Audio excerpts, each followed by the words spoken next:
savagery, there was a ceasefire. It did not hold because Hamas chose to break it.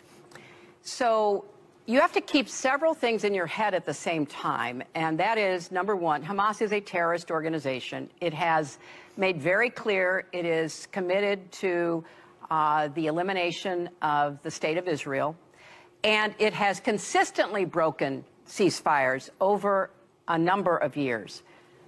Israel has a right to defend itself, as any country would. Ukraine has a right to defend itself against an invasion, an unlawful, inhumane invasion by Russia.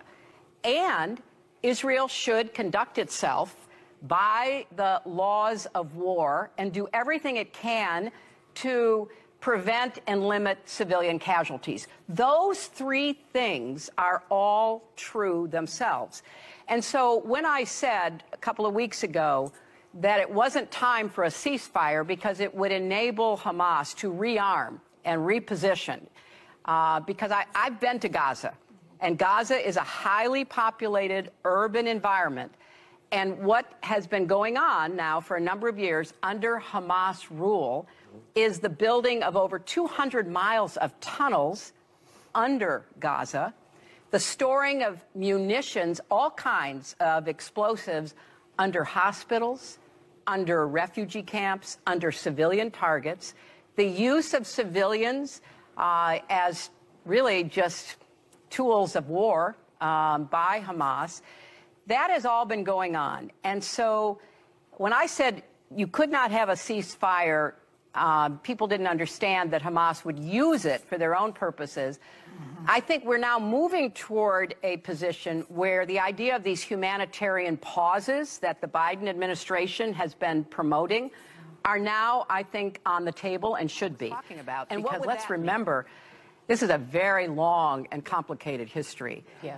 My husband, with the Israeli government at the time in 2000, offered a Palestinian state to the Palestinians, at that time run by Arafat, Yasser Arafat. Right. The PLO. And the PLO, the Palestinian Liberation Organization, which, by the way, took out of its charter violence against Israel. So you've got to separate the Palestinians who believe that there is some future of peace with Hamas, which believes it has to destroy Israel. Yeah. Those are two different organizations, and they have to be viewed in that way.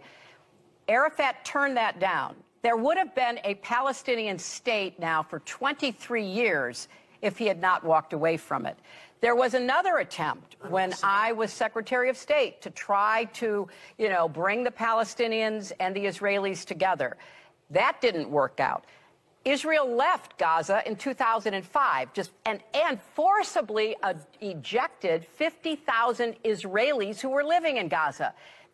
They left all of their infrastructure. They had a big infrastructure of greenhouses where they were supplying fruits, vegetables, flowers, etc.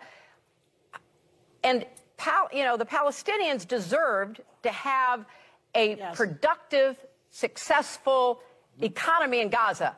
Hamas came in and basically destroyed all of that and killed a lot of other Palestinians. So I think when President Obama says that, it requires us to look at the history. And, of course, history holds all of us accountable. Yeah. And that is a fair statement. But today we have to look at where we are.